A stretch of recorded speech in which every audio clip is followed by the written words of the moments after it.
बिस्मिल्लाहिर्रहमानिर्रहीम। अस्सलाम वालेकुम स्टूडेंट्स।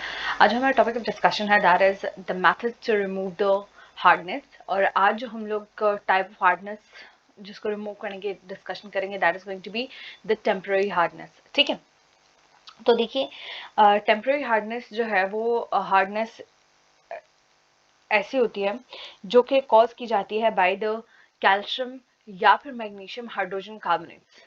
ठीक है, एंड ये वाली टाइप ऑफ हार्डनेस जो है मतलब temporary hardness it can be removed by simply boiling.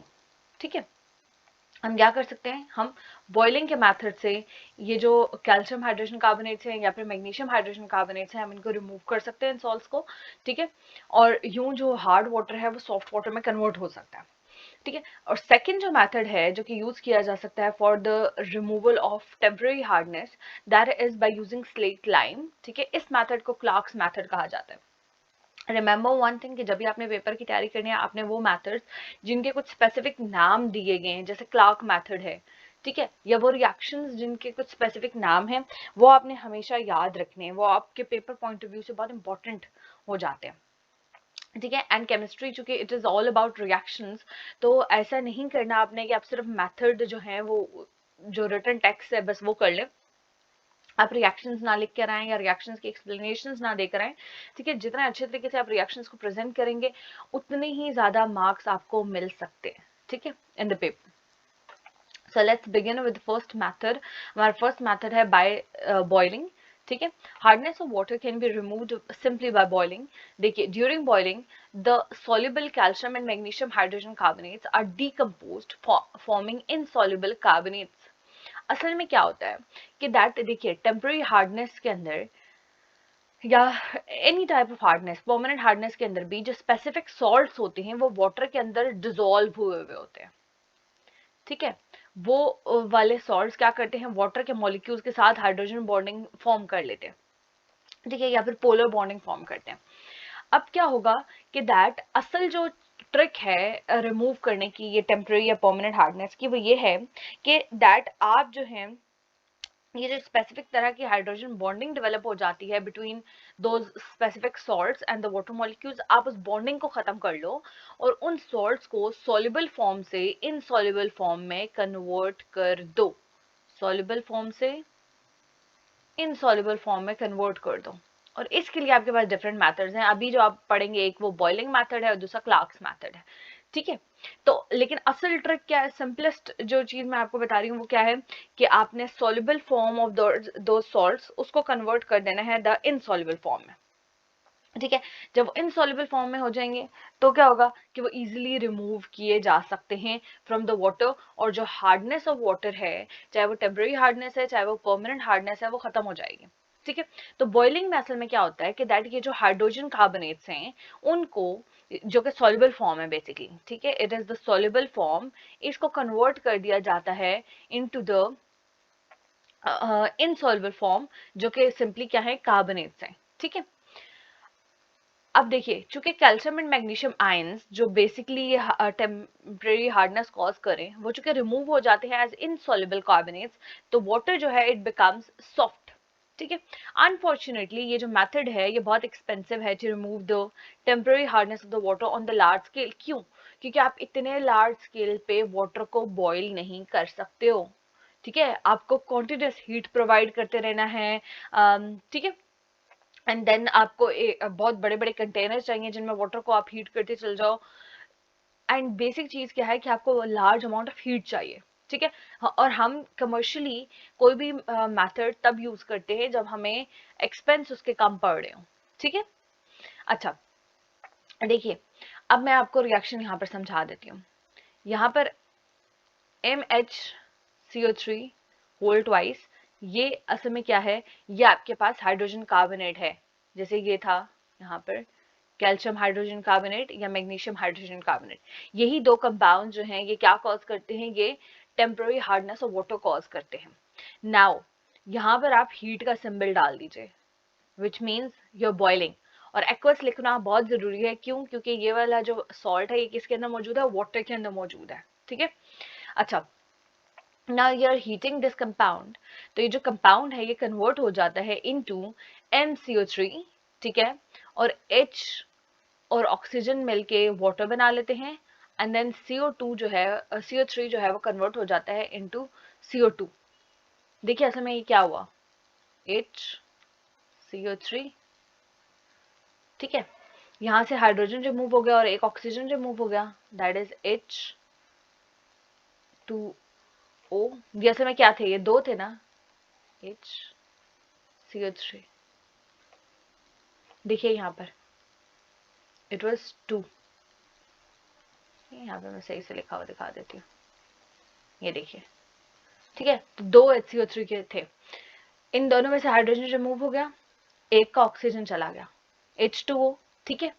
जिसका एक का ऑक्सीजन चला गया वो क्या बचा, CO2, राइट।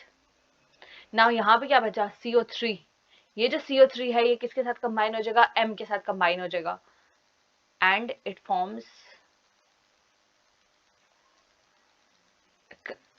कार्बोनेट, ठीक है। अब ये जो M है ये असल में क्या हो सकता है, कैल्शियम भी हो सकता है या मैग्नीशियम भी हो सकता है, या मैं आपको पूरा रिएक्शन लिख के दिखा देती हूँ। सपोज यहाँ पर आपके पास MHCO3 के बजाय क्या आ जाता है, Ca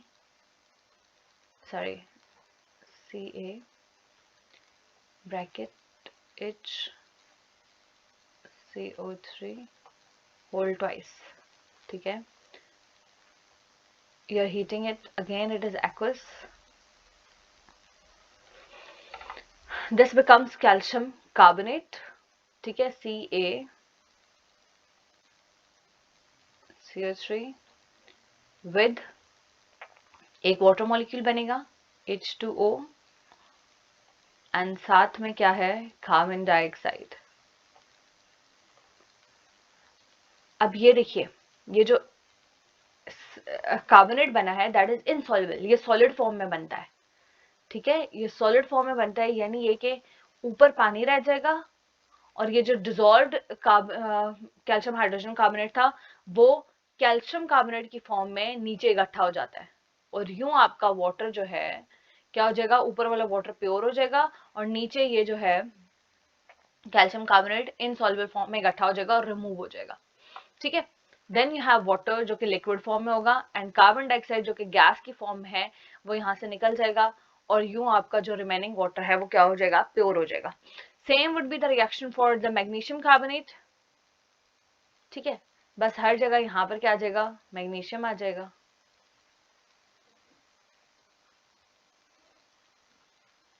ठीक है।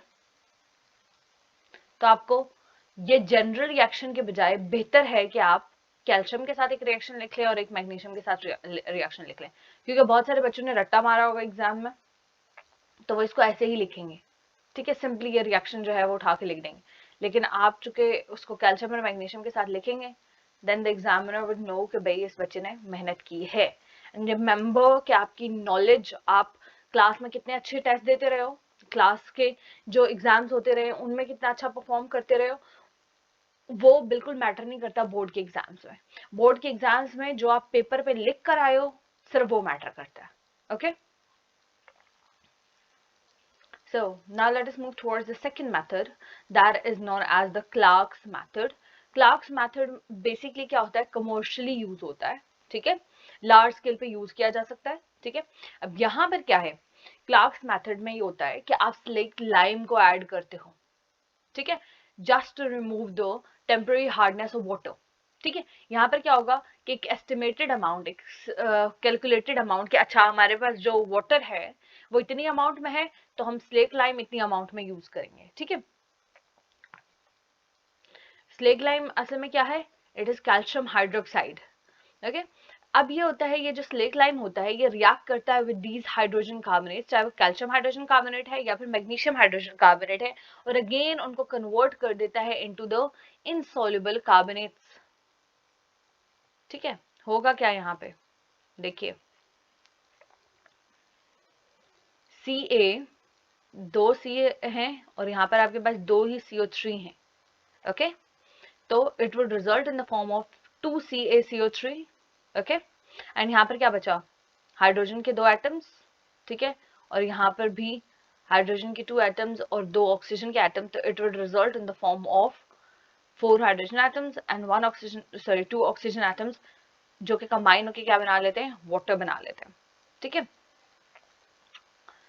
सो अगर आप कैल्शियम हाइड्रोजन कार्बोनेट के साथ स्लेग लाइम को, कैल्शियम हाइड्रोक्साइड को रिएक्ट करेंगे, it would result in a double amount of calcium carbonate, जो कि अगेन सॉलिड फॉर्म में आ जाएगी। इनसॉल्युबल फॉर्म में है तो क्या होगा कि ये सेपरेट आउट हो जाएगा और वाटर आपके पास प्योर फॉर्म में आ जाएगा। एंड देन आपके पास यहाँ पर देखिए, यहाँ पर क्या थे, यहाँ से 2 हाइड्रोजन आए, ठीक है, यहाँ से भी 2 हाइड्रोजन आए, टोटल 4 हाइड्रोजन हो गए, और 2 ऑक्सीजन आइटम्स थे यहाँ पे। ठीक है, देखिए 2 ऑक्सीजन आइटम्स थे, तो यूं आपके पास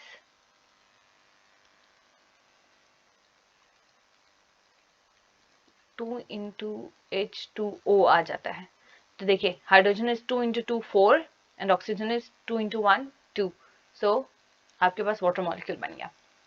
ओके, नाउ नेक्स्ट क्या है, मैग्नीशियम हाइड्रोजन कार्बोनेट को अगर हम स्लेग लाइम के साथ रिएक्ट करें तो यहाँ पर क्या बनेगा, एक मैग्नीशियम कार्बोनेट भी बनेगा, एक कैल्शियम कार्बोनेट भी बनेगा, and again 2 molecules of water बन जाएंगे।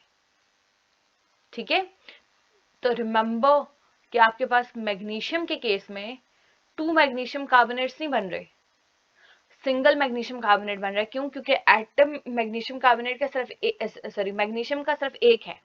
यहाँ पर क्या थे, कैल्शियम के 2 थे, एक जो है वो कैल्शियम हाइड्रोजन कार्बोनेट से भी आया और दूसरा जो है वो कैल्शियम हाइड्रोक्साइड से आया। यहाँ पर क्या है कि जो स्लेट लाइम है वो कैल्शियम हाइड्रोक्साइड है, तो वो क्या बनाएगा, कैल्शियम कार्बोनेट बनाएगा, और मैग्नीशियम जो है वो मैग्नीशियम कार्बोनेट बनाएगा, और बाकी हाइड्रोजन और ऑक्सीजन मिलकर वाटर बना लेंगे। So you have to remember this difference. अब यहाँ पे देखिए उन्हें जनरल रिएक्शन क्यों नहीं लिखा, क्योंकि यहाँ पे जनरल रिएक्शन उन्होंने लिख दिया था बिकॉज जितने भी प्रोडक्ट्स बनेंगे वो सब सेम होंगे। एक जो है वो कैल्शियम या मैग्नीशियम कार्बोनेट बनेगा, कार्बन डाइऑक्साइड जनरेट होगा और वाटर जनरेट होगा, जैसे मैंने आपको यहाँ पे करके दिखाया है।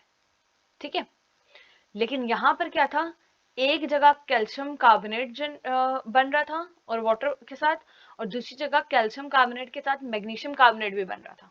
ठीक है, देयरफॉर इसका जनरल रिएक्शन नहीं आपको लिख के दिया, आपको डिफरेंट रिएक्शन लिख के दिए। जनरल रिएक्शन तब लिख के दिया जाता है जब products all the time same आए। ओके, सो होप सो यहाँ तक आपको क्लियर हो चुका होगा। अगेन कोई कंफ्यूजन है, यू कैन ऑलवेज आस्क।